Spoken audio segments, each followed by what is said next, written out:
All right, welcome to a super, super duper, very special Pro Football Doc Sports Injury Central podcast.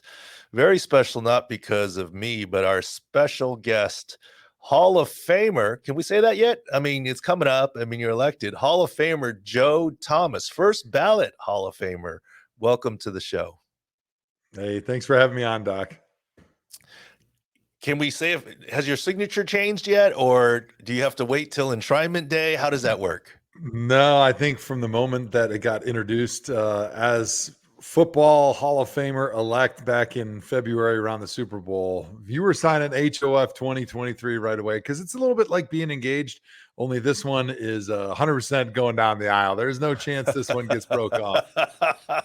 More than engagement. Now, let me ask you this question. Does someone is it just known among athletes, or is there someone a part of the Hall of Fame thing said, now you have to sign your name HOF 2023? How does that work? So typically, actually, most of the Hall of Famers have autograph memorabilia agents, marketing agents, and they're the ones that kind of encourage it because you actually get paid a little bit extra when you sign Hall of Famer. So it's a win-win for everybody. Gotcha. Well, look, no one ever instructed me to put MD behind my name and my signature. and quite honestly, I never do it. I mean, I don't know. I don't know what the official time was. It changed, but I can't tell you the story, Joe.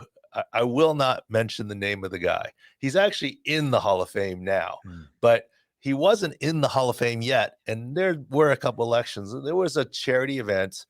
This is a while back. And it was like athletes that were waiters or something. And then they would sell autographs for the charity, right? All for the charity.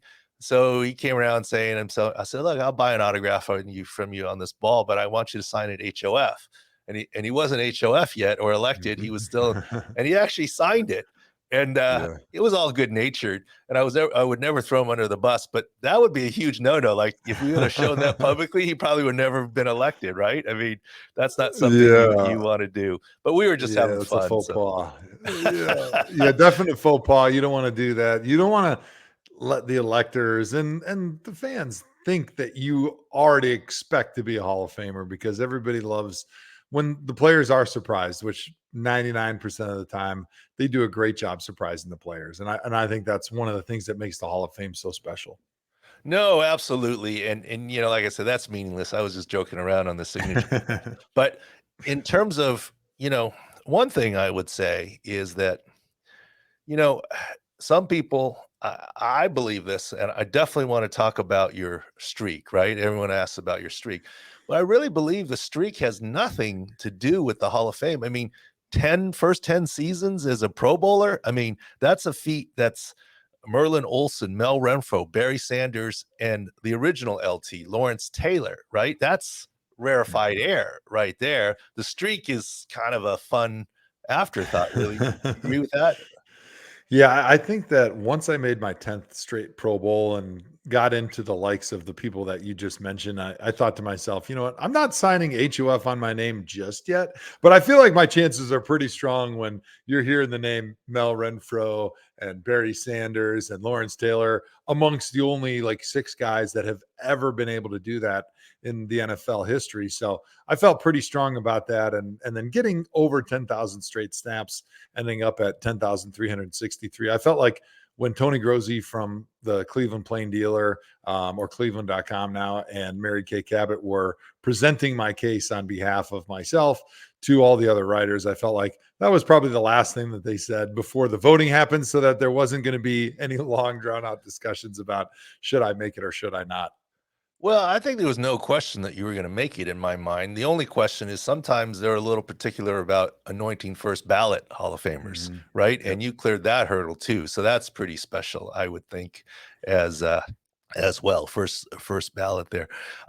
So another very cool thing, I think, is who you selected for your presenters. Have there been multiple presenters before? I'm not fully aware. I've been to a couple Hall of Fames, and it's usually just one person. You have your wife and your 4 kids, the whole family presenting. That's pretty cool.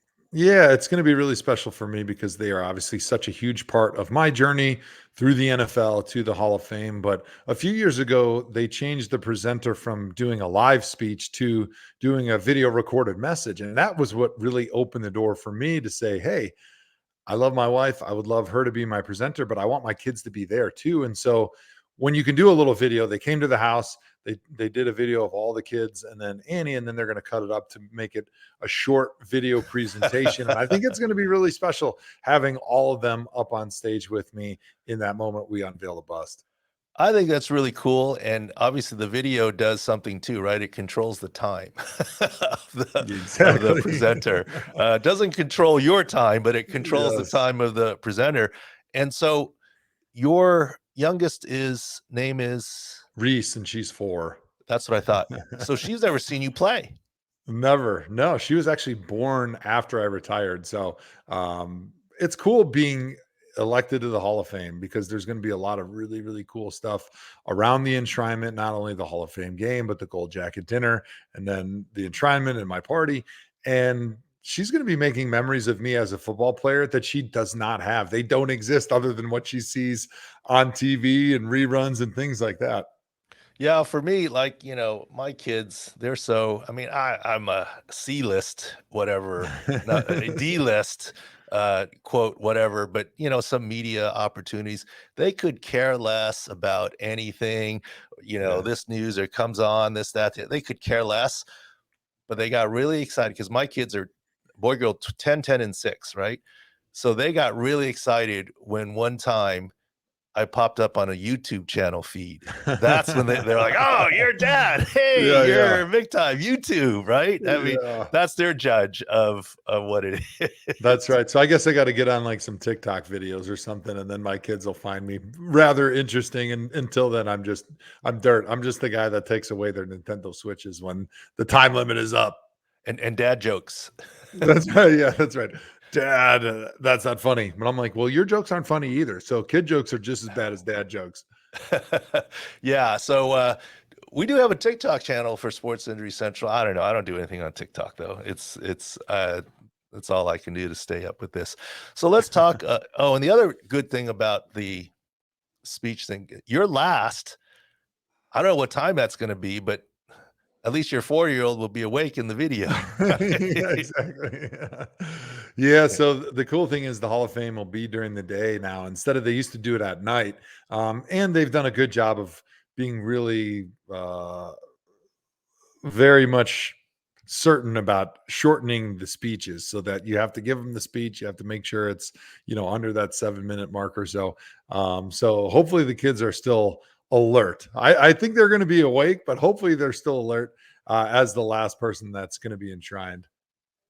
Since you're the last one, you could go over 7 minutes. They can't stop you, There you right? go. Yeah, kids, stop me now.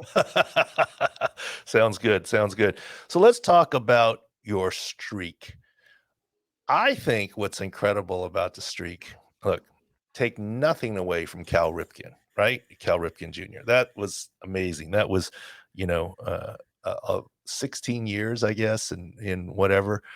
And but the difference I always say is obviously one's baseball and football, right? One is football is not a contact sport, it's a collision sport, right? But to me, it was how the heck did you go 10 plus years? Not not missing games or whatever, not missing a snap. That boggles my mind that you didn't miss a snap. And at the time, I was saying it on Twitter, whether, you know, look, whether you got a cut on your arm for a second or needed something retaped, but we're going to go right back into the game, or who knows, had to go to the bathroom or something. I mean, who knows, an equipment issue, right? I mean, something. Were there times that you were close, or what were close calls? Or I can't imagine 10,363 consecutive snaps. This is not games. Cal Ripken went, I think it was June of 82 to September of 87, playing every inning. But the every inning streak for him was only but 5 years. Mm. Your every snap streak was 10 plus years. How is that? And were there any close calls? Yeah, it's crazy thinking back and reflecting on like how many series of fortunate events had to happen in order for me to get to year 10, year 11, where I was still going. And like you mentioned, like obviously avoiding the injury is the big thing, but there's so many goofy little things that happen throughout the course of a game. Like you get your foot stepped on and your shoelace breaks. Well, now your shoe's not functioning for a play or two. So you got to go to the sideline, get your backup shoe, get a trainer to tape it up and tie it for you, because usually your hands are taped up like Ninja Turtles, so you can't have the dexterity in your fingers to be able to put your own shoe back on, or your chin strap snaps or your face mask gets bent. Like there's so many things that could possibly have happened that I got really fortunate, but I think the luckiest I was I want to say 2012, the last game of the season. We're playing against the Pittsburgh Steelers, and I had some back spasms, so I was trying to stretch my piriformis. So I threw my left ankle up over my knee, and I was really using a lot of force to try to stretch my piriformis and try to keep my back loose. And apparently I was pressing too hard, because I got a grade 2 LCL tear by just pressing down on the inside of my knee. But like I came to the side, I talked to the doctors. They said, well, how can you function? I said, well, I just went through that series and it didn't feel great, but I was able to survive. Like I felt stable, and they had me do a few drills in the sideline, and then they kind of left it up to me. Like, hey, do you think you can go? If so, go. If not, like, then we'll take you inside. We'll take x-rays and try to figure it out. And at that point, like the streak wasn't in my mind, but I was just like, hey, it's the last game of the season. I might as well be out here for my teammates. Like, I know that I'm the best left tackle we got on this roster. So I need to be out here if I can, even at 70, 80%. So I finished that game, got an MRI the next day, and whoop, lo and behold, you got a grade 2 LCL tear, which would have been 4, 5, 6 weeks had it Or been more, yeah. something that happened during the season instead of the last game of the year. And it was your left knee. Left knee. Yeah, which might have made it a tiny bit easier, right? Outside leg for you, right? Instead of the inside, but still, that's pretty fantastic. I don't know what's more fantastic, that you played through a grade 2 LCL, or that it was self-inflicted, literally. Yeah. Well, that's what the That's doc crazy. said. The doc goes, well, nobody's strong enough to tear their own LCL. Like you need to have the force of lots of humans like falling on it or something. And I'm like, no, I was just stretching. And he's like, it's never happened. That's impossible. And I'm like, well, I don't know. I heard a pretty loud pop. Well, here's what's crazy is, look, I'll buy that you have the strength to do it. Okay. I mean, I'll buy that part, but the strength to do it to yourself. I mean, it starts to hurt before it pops, right? I mean, like the strength to just do it yourself. I mean, that's to me what's more incredible about that whole situation. You know? Definitely an IQ test, and I failed that part, but I passed the strength test. But it also shows you how much my back was hurting and how I was willing to do anything to get relief from those back spasms that I didn't even notice I was tearing my own LCL. How about practices? Did you miss any practices, or were you practicing all the way through and everything? Yeah, I actually practiced pretty much every day when I was younger, but then, the injuries just started to pile up towards the second half of my career. I mentioned some back spasms that I had around year 5 or 6, because I had a couple discs that were out and that would kind of get irritated. So I would have to take long stretches of, weeks of practice where I wouldn't practice and I would just play on Sundays. And then I had a bunch of knee scopes and some degenerative joint disease in my knees and my hip. So towards the end of my career, I actually hardly practiced. I would go into the training room and get treatment during practice, because I couldn't really stand on my knee because of where the holes in my cartilage were that were really aggravated by standing or even just kneeling. And then I would go and swim. And that's how I got my cardio. That's how I got myself ready for game day. Interesting. Interesting. So that's one of the things that I want to bring up with you. Like, the NBA gets crushed for load management. Mhm. Okay. And I get it, right? And part of the reason is the regular season doesn't really matter like the NFL, right? It's 82 games, and it's just not the same, right? I mean, but I try and explain to people that load management is in every sport, including the NFL. Whether it's the load management of a Joe Thomas Ironman missing practice to be able to make the game, or in other cases, someone with red zone targets or splitting series and other things, load management happens in the NFL too.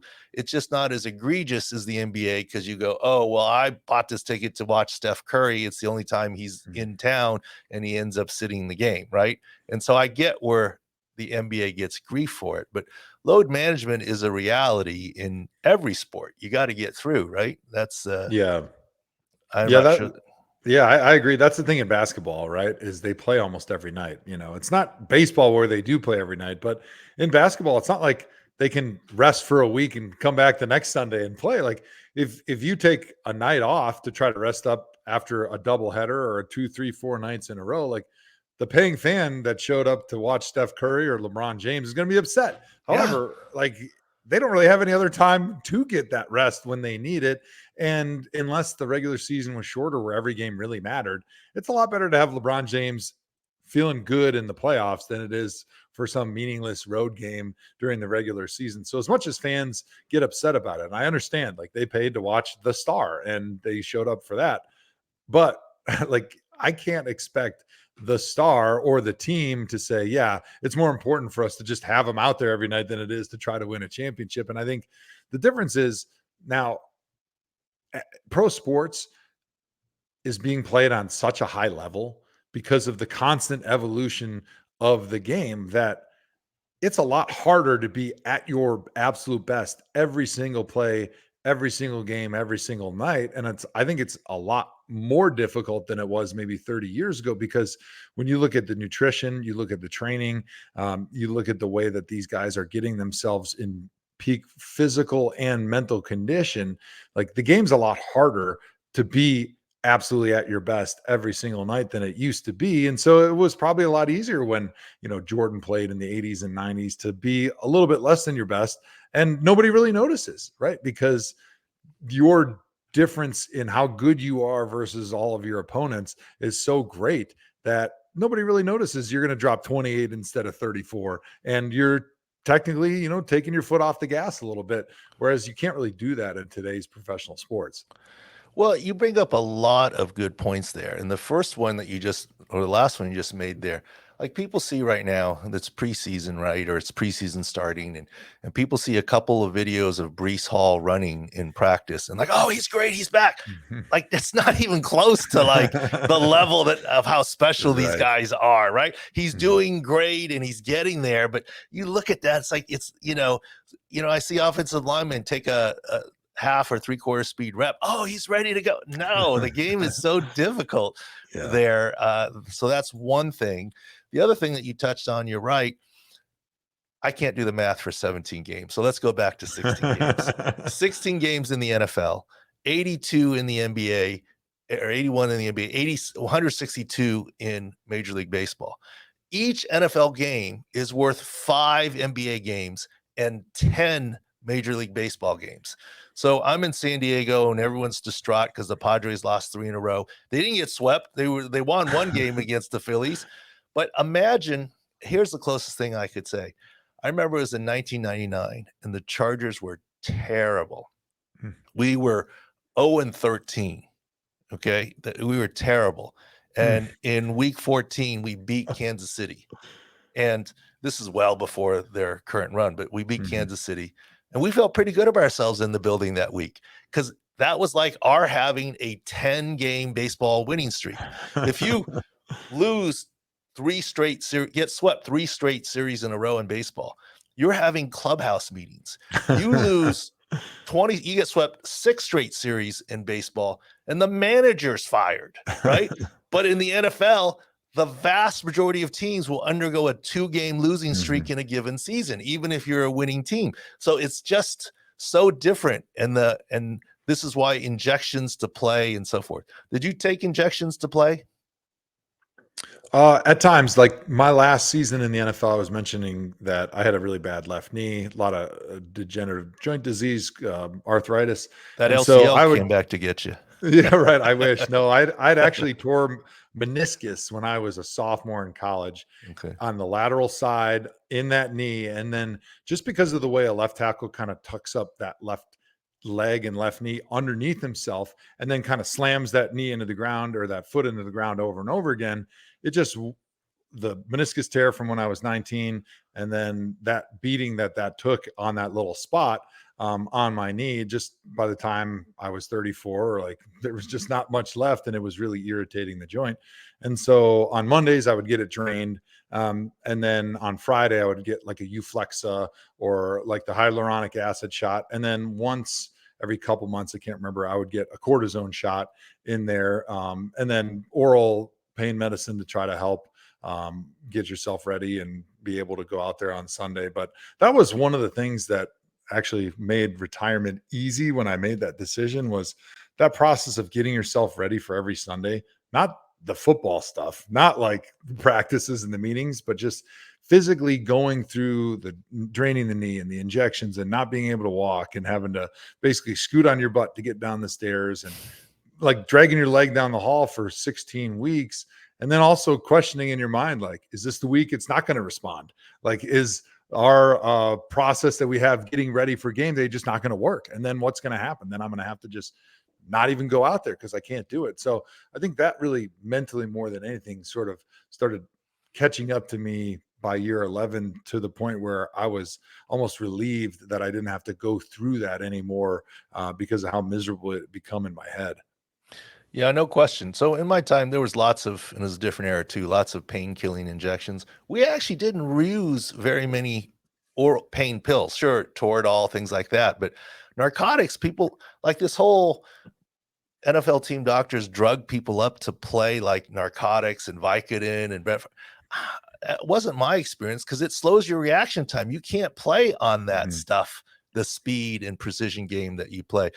Local numbing injections were more of what we did Mhm. than that. But with your knee, that's hard to do. That's Yeah. hard to do. Yeah, Well, that it was tricky, but to your point, like you said, like I would take 15 milligrams of Vicodin during the game. So I'd take mm, 10 during warmups, and then I'd take 5 at halftime. But I was having more pain than that would even block out. And so I sure. tried to take a little bit more one game, and I found myself just getting sleepy on the sideline, to the point where I was on the bench, like I was feeling really tired. And not physically, but just like I wanted to fall asleep. And then that's kind of when I realized, like, there's a limit to the effectiveness of this stuff, where, like, if it's not knocking off the pain, now you're significantly hampering your physical abilities, because it does slow reaction time, it does make you sleepy, and there's a huge diminishing amount of return when you start taking those oral pain meds. Well, yeah, you mentioned your knee, and I want to tie two subjects in a question together. I've look, I've often told players have come to me and said, "Doc, what's the best thing for my knee?" And you described your knee and the wear and tear and the arthritis. My answer would be lose 100 pounds and quit playing football. And of course, they would come back and say, "No, no, no, I can't do that. I meant with playing football, right?" And so, is your weight? Look, very few players, especially offensive linemen, in my experience, when they're done, weigh the same. They Mhm. either lose because they were always trying to put weight on, or they're Mhm. trying to lose for their health, or they gain because they don't have the exercise anymore to burn it. Where did you fall on this with your weight loss? And you've done great. You look great. Thanks. Yeah, I was always the type of player that needed to gain weight to be able to play on the offensive line. And, of course, it gets easier as you get a little bit older. But when I went from 305, 300 when I retired to 280, 275, like that first 20, 25 pounds was easy. And my wife laughs, and I'm like, well, hey, instead of having 3 sandwiches for lunch, I had two and a bag of chips, and I lost 25 pounds. What a diet. It was like the Subway diet. Yeah, I ate 3 Subway sandwiches and a bag of Doritos, and I lost 30 pounds. Well, your body, just because of how huge it was probably burning 5,000 calories a day just at rest without even working out. But the second 25 or so that I lost, I had to be a little bit more targeted. I really had to pay attention and be mindful of what I was eating, not just the volume, but actually the type of macronutrients that was going in my body. But I was highly motivated, because our team doctor said the same thing that you just said. He said, if you want your knee to feel better now and in the future, stop playing football. Obviously, okay, check, and lose weight, because 1 pound on your body is like 3 pounds going through your joints. And So cleaning up my diet, because I was eating terrible things to keep the weight on, like ice cream and Girl Scout cookies every night, all the carbs and sugar you could possibly imagine, because I needed the calories and I needed that energy to be able to go out and play at 300 plus pounds. But cleaning up the diet made a big impact on just general inflammation in my body. But then losing that weight made it so much more comfortable living at 250 than it was at 300 pounds. Yeah, and I'd say every pound of weight translates to at least 5 to 10 pounds of force across your joints and more when you're running and jumping and doing other things. So there's no Yeah. question that's a big effect. So are you still a Browns fan, or you root for the Browns, or you're just attached? I know you're sort of with the team and so forth. How are the Browns going to do this year? What's your thought? Yeah, I'm a big Browns fan. I'm raising my kids as Browns fans. 3 of my kids were born in Cleveland. One was born in Wisconsin, but yeah, I still love the team. And for a guy that played there 11 years and never made the playoffs, you could easily say, "Oh, how can you still be a fan?" But I fell so much in love with the organization, with the people that work there, with the city, the fans. Like, it just became a part of who I was, a big part of my identity. And so I'm a huge Browns fan, and I think they're going to have a good season. I think last year was tough. They've got a lot of talent.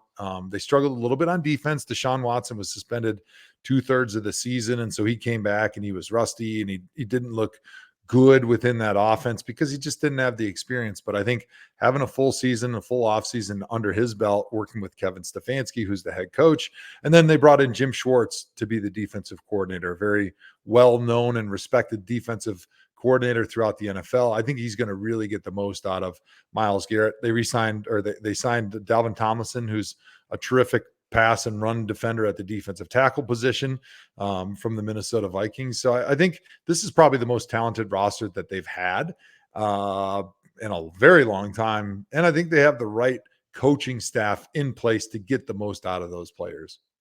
Well, that's great news for me, because in my Scott Fish Bowl 13 draft still going on, the Fanta division, and in the first round, I drafted 10th. I couldn't pass up on CMC, right? And that's first Mm, round. And then on the quick turn in the second round, you need a quarterback, and they were mostly fished out. So I went with Deshaun Watson, counting nice. on a bounce back season. So Nice. hopefully that will be the case. Yes, sir. So Joe, you're everywhere, NFL Network, other things. Anything else you want to talk about or plug? Anything you don't care? Of course, you got a busy 2 weeks coming up. And by the way, I keep Yes. checking my mail every day, Joe. I don't see Yes. the invite yet. It'll be there any day now. Okay, Yeah. hold your breath. Yeah, I got it. Hold your breath. So yeah, 2 weeks. Geez, almost, yeah, 2.5 weeks will be the enshrinement in Canton. That's obviously a big one. And me personally, it's been a lot of fun getting involved in a lot of different entities in retirement: food, football, family. Those are all things that I have a lot of passion in. So I've got a bunch of youth performance gyms in Wisconsin called Sports Advantage, where we train grade schoolers, middle schoolers, and high schoolers just how to move, how to be better athletes. It's not sports Mm. specific. It's just keeping them injury free and creating a better athlete. I've got a cattle ranch in Wisconsin where we Okay. sell Hall of Fame beef, the finest beef that money can buy. Mission Barbecues, a bunch of barbecue restaurants that I've got Oh, throughout the wow. Midwest and Eastern United States. So lot of good stuff going on over here. Well, if the holiday invite doesn't come, I like barbecue. No, just kidding. All good there. All good stuff. And it sounds like you got more going on in life now than even when you're playing. And congrats to Mhm. you. You're obviously a guy who'd be, and from the first time I met you, very successful in anything you do in life, and not just football, right? Putting your mind to it. And you're showing that. Congratulations on being the first ballot Hall of Famer and taking time out of your busy schedule. You know what the Hall? Have you ever been to the Hall of Fame? You've never, because you've always been in Mhm. training camps. So you've never been.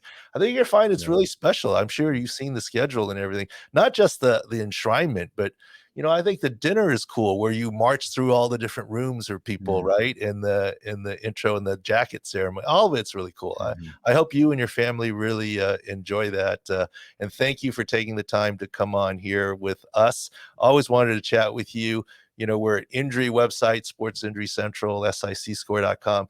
And here's the goat of anti-injury, staying away from it until that unfortunate triceps tear. But congratulations again, and thank you for joining us. Awesome. I appreciate you having me on, Doc. All right. Thanks, buddy. All right. We'll take a quick break and then we'll come back with the second half of the Pro Football Doc podcast. 2 of the Pro Football Doc Sports Injury Central podcast, or as we should call this, the HOF 2023 podcast. Joe Thomas, nice guy. I'm not even sure where I met Joe. It might have been at a Super Bowl, something started changing. He's just a nice guy, as you can tell. Very easygoing, the whole deal. And that's crazy that he tore his own LCL. I mean, I've always said I'd be a very, very poor heroin junkie. I don't think I could stick myself to do that, to push that hard. Yeah. That's, like I said, I think he's strong enough, but then you start to feel pain and don't you stop? I mean, he just kept pushing. That's pretty incredible. You're no stranger to back pain too. So he's making the point that he's trying to get rid of that back spasm. So I guess, but I've never had my back hurt enough to tear my knee. So, well, I haven't either. I've had 3 back surgeries and a neck surgery, right. and I've not come close to tearing up my knee myself, except sometimes, bending over to pick up a baseball recently, I might have torn something. It's always when you're not trying to do anything athletic that your knees are most at risk. Yeah. I think you made a good point though. I don't think we talk enough about the day-to-day stuff that the players go through to get in the physical shape to go out there and play every week. I mean, I know it gets gamified for fantasy sports, like, oh, come on, play through that ankle, but just hearing what he had to do every week in that routine to play through his knee arthritis and stuff. I mean, and that's just the O-line. You don't think about O-line, you think about position players. So no question. Everyone all over the field. When I don't know if I ever told this story on the podcast, but when I first was with the Chargers, I spent time in Chicago and Minnesota, but first with the Chargers, Natron Means was the man, the running back. And I was shocked. On Mondays, the guy could barely walk. I mean, and then come next Sunday, we'd ready to go. And that's when I started thinking about things like, you say, oh, this guy's a big running back. Okay. But you got to understand, let's say a running back gets 20 carries. How many hits does he take? 16, 18. Yeah, 12, there's 12 to 15, I was saying, but yeah, 12, 15, but that's generous. But on some plays, more than one person. Right. And here's the key. Let's just say it's 20 plays and 16 times you're hit by 8 different players. So even if you're delivering blows instead of receiving blows, it's still contact. So forget the blocking side, but there's contact, big time contact, 16 plays from 8 different people. You get what I mean? So there's where it and of course Joe Thomas is the defender there because he's sitting back typically. That's why they like to run block. They can be the aggressor. But one thing I forgot to mention during the interview is I don't think it's an accident that Joe Thomas wasn't injured. Sure, there was a mindset and he was going to play and the whole deal. And I do think it's amazing that a chin strap didn't break or something. That happens all the time, right? Just one play. So the number of plays are amazing. But I've often said it here, the better player gets hurt more often, and this goes into cluster injuries. The offensive lineman that's holding on for dear life with his legs and feet planted get rolled up on. The dominant ones who keep their feet moving escape that type of injury. And so this is where you get into the cluster injuries, changing positions, but players that aren't, quote, starters, they may get the job done, but sometimes you're hanging on. Think of it this way. If you're in a tug of war, I get it's different motion than football. What's the winning team doing? Churning its legs. What's the losing team doing? Hunkering down into the sand. Yeah. Don't go anywhere, right? That's the same thing. And so that's also has to do with his athleticism is what allowed him to stay injury-free to some extent as well, because he was the dominant player and he was better, so he could keep his feet moving, etc. But I did stay away from telling a story about because I didn't want to what he did was amazing. But we did have in my time, should I say the name? Yeah, he doesn't care. I probably have talked about it. He's a friend. He comes over all the time. Vaughn Parker, right tackle for the Chargers back in the day, and Washington and whatever. But the game against the Rams, he tore his triceps. Finished the series, comes off the sideline, like, take a look. He's like, he's got nothing. He can't push. I'm like, oh, you tore your triceps. He's like, well, what do we do? I said, do you think he can play? He goes, I finished the series. I don't know. I mean, so we put a brace on him with a locked hinge so the elbow would stay stiff so he could, use the whole, but obviously not the same thing. He finished the game. Then after the game, I said, look, you need surgery. It's still fairly early season. And this is back in the day, there was no 6-game IL, 6-game injured list, Right. Injured reserve, et cetera, and then come back. It was either out for the season or not. And he's like, I don't want to be done for the season. But the team's like, we can't carry the guy for, whatever. And so we came up with a plan. And we said, you got to have surgery. You can't wait till the end of the season. So let's do the surgery. And when you feel good, we'll put you back into the same brace. And so you're at low risk of harming it, but you're weaker. You can't really push, but, play the same way. So he had surgery, missed a game, and came back in 2 weeks. And the conversation was the GM was fine with the idea. Our head coach was fine with the idea. I remember our O-line coach said, are you effing kidding me? I can't have a guy out there playing with one arm. With the chicken wing kind with of. a chicken wing kind of thing. And so I was like, yeah, it's your choice. I'm just telling you what can happen here. Right. And he goes, so I said, how did he play this last game? He goes, he graded out pretty well. I said, did you know the injury happened in the first quarter? And he was like, oh. So he did come back and we did do that. But in all fairness, Vaughn said to me, I said, what would happen if someone knew about this? He goes, I'd be toast. There's no way I could hold a bull rush off with that arm or hand. But, you just veteran guile, his widen his split a little bit, invited him to go inside.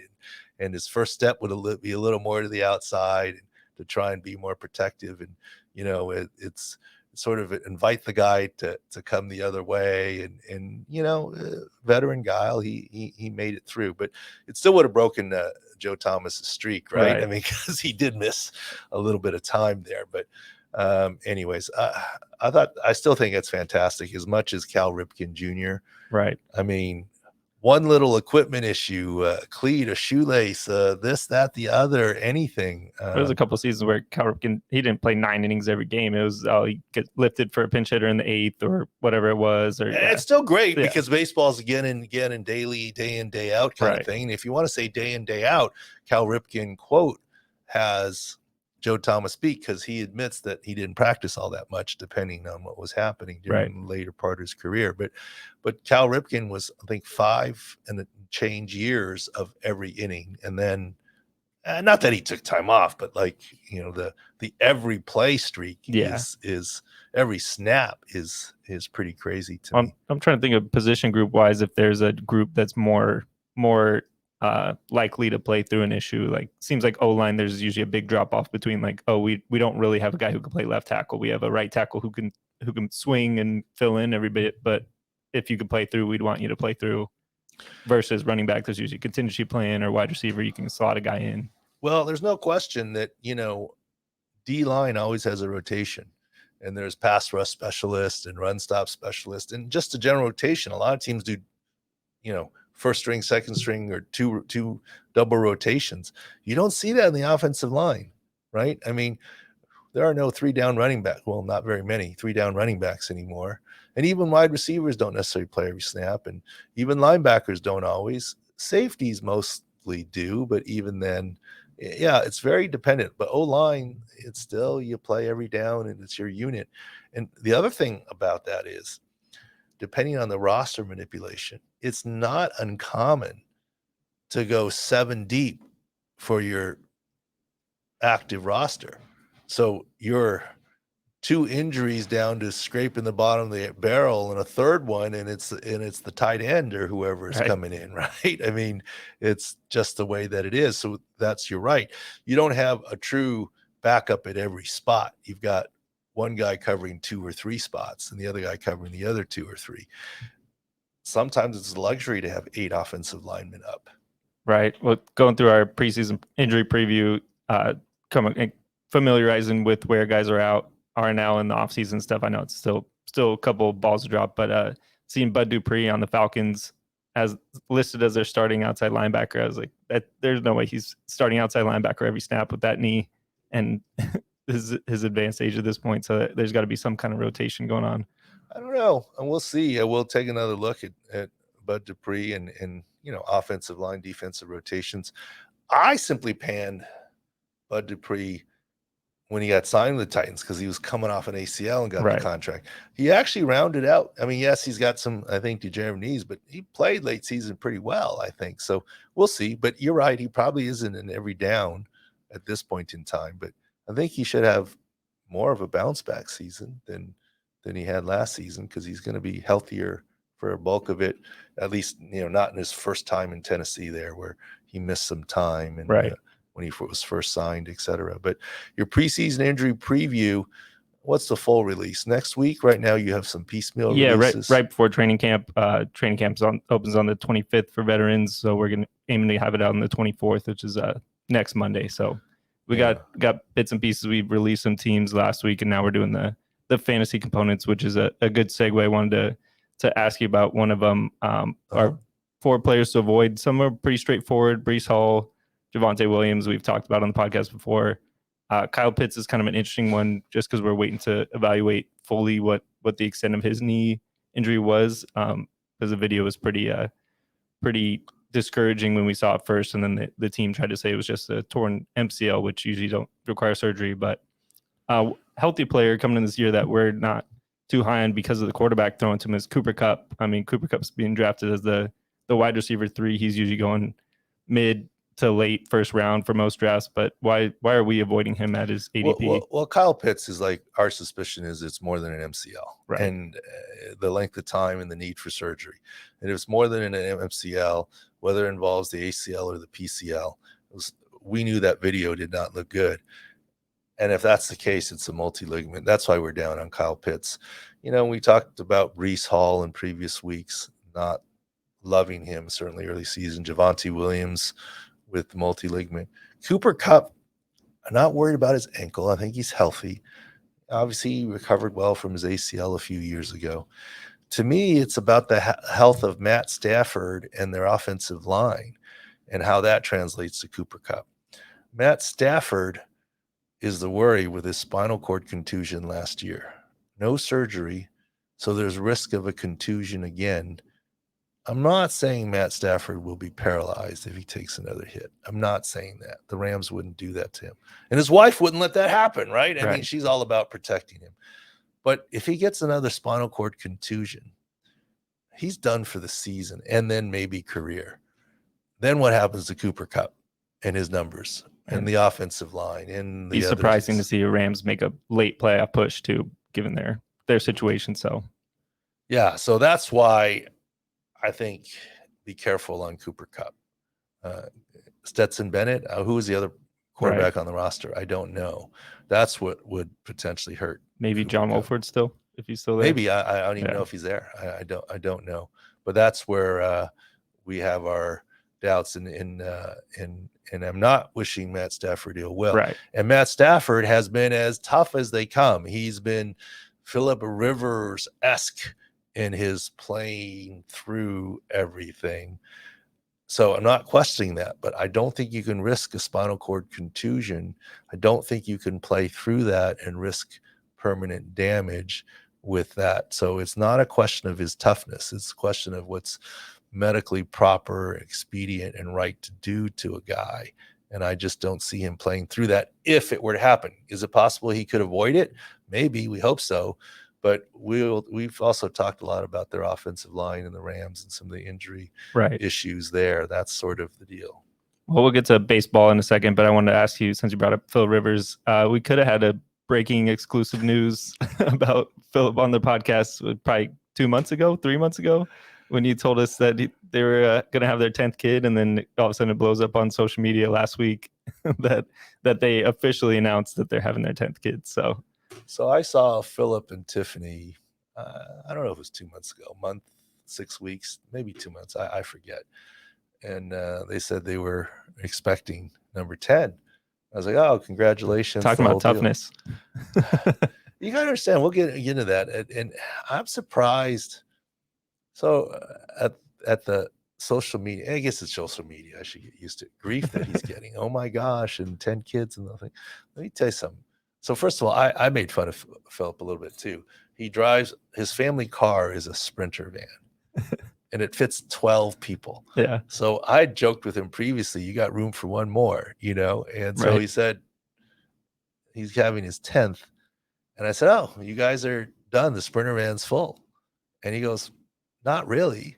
He goes, the older kids drive themselves. I said, we go out to family dinner, you got to fill it up and fill up the minivan or the Sprinter van, and you can't have any friends, right? Because there's no room. And he goes, actually, there's plenty of room because the older kids are old enough where they drive themselves and or their friends.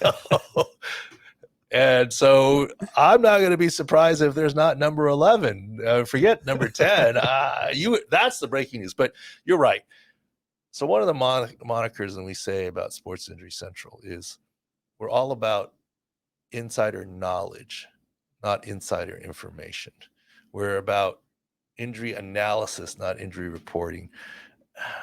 This was a casual conversation with a friend. I'm not trying to break news. And I'm not going to say, first of all, I think I'm sensitive enough to know that when people tell you about being pregnant, there's a rollout. Yeah. They tell their family, and then they tell their kids and their parents and the close friends, and then it expands just because, you want to make sure everything's all good and whatever. And I don't know when he was ready for public knowledge with that. So I didn't think he was like, and we're not trying to be news breakers. We're analysis breakers, insider knowledge, but not insider information. And I wasn't going to ask him, hey, can I tweet that? And can I that's how you stop getting told stuff. Yeah. It's not even getting told stuff, Yeah, just being a friend. Right. I mean, I don't know. I mean, don't air that out. And casual conversation is not casual conversation for social media consumption, all that. No, that's the way I look at it. And we're not news breakers anyways. It's not, oh, okay, so you broke the news on. First of all, I don't know that we'd ever even get quoted for breaking the news. Right. It'd be the source would confirm it somewhere else and then report, right? Yeah. I mean, on its own. But no, that's why I don't feel bad about that. We're not trying to break news in that way. But the other thing I'd say about Philip Rivers that people understand about the 10 kids is a good number of them are homeschooled. Wow. At least they were when they lived in San Diego. Yeah. I don't know the current situation down in Panhandle of Florida. Well, you got the older kids teaching the younger kids now. A little bit. And part of it is I remember like on a weekend or a Saturday, there'd be rehab and here comes Philip Rivers. I remember very distinctly, even early in his career, like he'd bring in like 3 of his girls, ducks in a row. They're like, march in, single file, quiet, well-behaved. Yeah. Sat in the corner, very well-behaved. One took care of the other, but very well-behaved. But also, I remember many a times that Philip Rivers, now I'm a girl dad, right? I got the 10 and the 6 now and whatever. But the times when he'd wear flip-flops and he'd be kind of like fidgety. And what are you doing? He goes, well, I'm just trying to hide my toenail polish that the girls put on me, And I was like, okay, I get you. But my point is, when you all asked me before and we talked on the podcast, and then it came up again that Philip Rivers was willing to play this year. That's what I told you.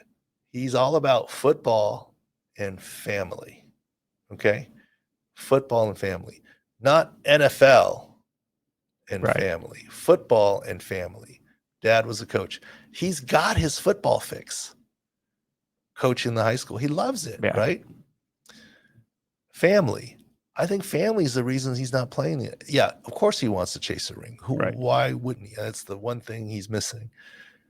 But the issue was when he went to Indy, he brought the whole family. Look, the reason he didn't move from San Diego when the Chargers went to LA is the kids, their friends, That's a lot of phone calls to schools, whatever schools and whatever, Yeah. right? And just uprooting them. So he figured it was easier for him to get a driver, watch film in the back of the customized Sprinter van, right? go with his quarterback buddy up and back and have someone to talk to and study film with up and back and not uproot his family. Well, when he went to Indy, I wasn't sure if he was going to leave his family in San Diego or move to his ultimate home in Panhandle, Florida. He's from Alabama. And yeah, he moved out of San Diego then when he left the LA Chargers. But the family essentially came with him to Indy. And that's hard, right? So you're coming in July, August, and then come January, you're out again in weather and whatever.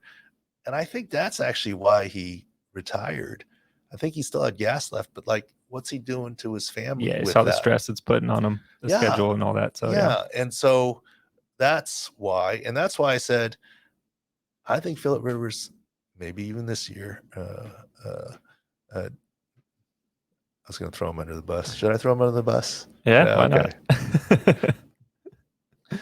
People see him around, so whatever. When I saw him, the joke among the boys was, Phillip, you know, you put on some sympathy weight with Tiffany. And the joke among the boys was, Phillip, you're showing more than Tiffany is right now. But that's just boys being boys, right? I'm sure there's plenty of opportunity with the kids' snacks in the house and not finishing meals. Oh, I'll take that. So I can see how that happened. Phillip, you're still my guy. I'm sorry. I threw you under the bus there. And he was a little sensitive about it. But anyways, not that he couldn't get in shape, but but he's not playing a 17-game NFL season. That's not his goal. But let me tell you, when his high school season is done and it's December, late November, December, and there's a key injury in a system that he knows and weapons around him, and that team is playoff bound and going somewhere, I still could see it. That's the formula. He's not trying to sign up with a team now, I don't believe. And before people go reporting this as fact, it's not fact. It's my analysis of the situation, knowing him. He's not telling me that, nor did I even ask him, what's your goal of playing or this, that, the other.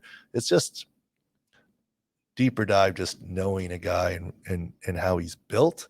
So I think the rumors can come back again this year, but it's got to be the right circumstance, right? And it's got to be December, right? It's not going to be September, etc. Let's touch on baseball real quick. We got insights up at the website. We're tracking all the daily injuries. Tatis turned an ankle, but he should be fine. He pinch hit last night, so expecting to see him back in the lineup soon. One key Astro that's been in and out of the lineup for the thumb, and then now he's got an oblique strain that he had on in batting practice on July 4th. He's on the 10-day IL, Jose Altuve. Astros are always our favorite because they're so tongue-in-cheek with their injury information, but I thought it was funny that Dusty Baker said, oh, he's healing faster than we expected, but he's not going to come off at the minimum 10 days. And then I saw a note that he ran the bases yesterday, so take with that what you will, but that shouldn't be an issue with the oblique. Yeah, running the bases is not that hard. It's turning, right, to hit or a Once pitcher. Once he's hitting, then we'll have a real timeline. Or a pitcher, oblique's a big deal. A hitter, oblique's a big deal. But, I mean, we're not trying to make fun of the Astros. I mean, it is what it is. But I guess you could argue, if you were trying to be facetious, that I think both his injuries were the same, Altuve, weren't they? It was a thumb and oblique. So isn't that upper body? Yeah. I mean, it's the same injury. But the Astros like to do NHL reporting, right? Upper body. But no, I don't know the extent, but yeah, it doesn't surprise me. It's longer than 10, but short of 60, especially since it seems to have been an aggravation. And the other big one is Aaron Judge is still nowhere to be found. And I think we were early on record saying it'd be to the All-Star break, after the All-Star break, at least. Yeah, I think what we're looking at now is the trade deadline, which is August 1st. So see if he can make it back before then, see what the team does before then to try to bolster the lineup around him. But yeah, That's above my pay grade. But at this point, it seems like an August return for Judge. And once again, why can't he just DH? Because it's his back foot and the turf toe, the way that you get up on the ball of your foot, rotating the back foot. That is the deal. And by the way, Davis's all-star baseball season finally ended at Super Regional, so I can stop with my baseball knowledge, coaching. When does the next season start? Another month or so? Oh, he's mad at me. He wants to keep doing some lessons, and then there's fall ball. Yep. And I told him no, and he's mad at me. I said, look, you need a break. Yeah. Just a mental break, this break. He's been pushing through hard because, he's actually pushed hard for a while. When we do pony, so from Pinto to Mustang, he was really excited about it. So first time pitching, took lessons. He kind of went close to year round. And Mustang year 1 to Mustang year 2, he kind of pushed through basically with fall ball and year round. I'm like, no, you need to take a break. I said, we'll talk about fall ball, but at least 1 month. And he actually just starts today for junior lifeguard. And you've ever been in the West Coast? I mean, that's a brutal 1 month program. Yeah. It's tiring. He's going to be wiped out anyways. But look, for me to tell parents, switch sports and let's not be so sport specific. Now Davis would argue he went from being shortstop to being an outfielder because in all-stars you have 9 shortstops, so someone's got to play the other positions. So he actually learned to be a pretty good little outfielder. But no, and he's saying, well, I haven't pitched a lot recently. Well, okay, but just take a month break and refresh, and guess what, you'll miss it more. I mean, kind of thing. He's driving it. No, that's good. You don't want him being like, oh, another practice. Because And in case anyone asks, Taylor's on the IL, I guess. Is it 10-day or 60-day? He's always 10-day. He'll always say 10-day. He'll always say he doesn't need an IL. So, but he'll be back next week. We'll have a full breakdown of your Scott Fish draft. I think we've only progressed a couple rounds since we talked last week. Yeah, I just looked. Like Mike Williams just missed. So just people know, pick 9.3. I took Kadarius Toney to prove that we don't believe in injury prone. Right. I mean, a lot of people expect him to pull a hamstring just getting off the couch. So hopefully that doesn't follow him to Kansas City from the New York Giants, because I know that sapped a lot of his value. I think my draft strategy changed a little bit this year, and I'll credit Adam Azer, our CBS Fantasy Football guest last week's podcast. I've done pretty well, luckily, beginner's luck in Scott Fish Bowl, in making the playoffs, 3 for 3. Right. Now that I said that, this is going to be a miss. Knock on wood. But I really haven't won in the playoffs other than winning the division bye week. I really haven't won in the playoffs. And I don't know how to fantasy draft, but I think I was just drafting for, I guess in my mind, making the playoffs. Now I'm trying to break the mold and not be the Marty Schottenheimer of, I'm trying to win a playoff game. So Tony's one of those, I think, could be higher ceiling guys. Might be a lower floor. as long as he's healthy weeks 14 through 17, right? That's well, I need him to have a good season too, because he's starting right now and to get to the playoffs. So I do think I've drafted a little bit differently this year, looking at some higher upside guys. Like even Deshaun Watson we talked about. That's higher upside and maybe lower floor than some. But anyways, we'll talk about all of that. No, that's what I've had fun experimenting with the best ball style draft that Underdog does, because you can take a flyer on guys like that, and if Tony doesn't work out, then someone else will slot in to that lineup that week or whatever it is. So you don't have to get burned by your lineup decisions too much. Yeah, and I've been playing with Underdog and the sleeper stuff, and you guys should go and sign up code SIC, Sports Injury Central SIC, and get the $100 match, etc. You guys have put out some good content, and every time there's like I don't know if it's a free pick or reduced. Yeah, it's like a promo pick, where instead of the 7.5 strikeouts, it's at 0.5 or 2.5 strikeouts or something. You all been like 50% on those prop parlays because you get that free one, then you pick 2 more, 1, 2, or 3 more, and you get some really pretty good value. That's been good when I've tailed those with you guys, and it's actually kind of fun. I'm getting ready for NFL season where the prop picks and parlays will be all over the place, and that'll be fun. So check that out on the site, as well as the preseason injury preview coming. Thanks to Joe Thomas again for the Hall of Famer on his way into Canton, spending some time with us there. And I think you can tell I don't think I'm on the list to go. I wouldn't hold your breath too much. No. Been there, done that. Fun times if you guys haven't gone. I think it's kind of a cool deal. But yeah, no. No Hall of Fame for me. All right. Thanks for watching and listening. Tell a friend and give us a nice little 5-star rating if you can. We appreciate you guys.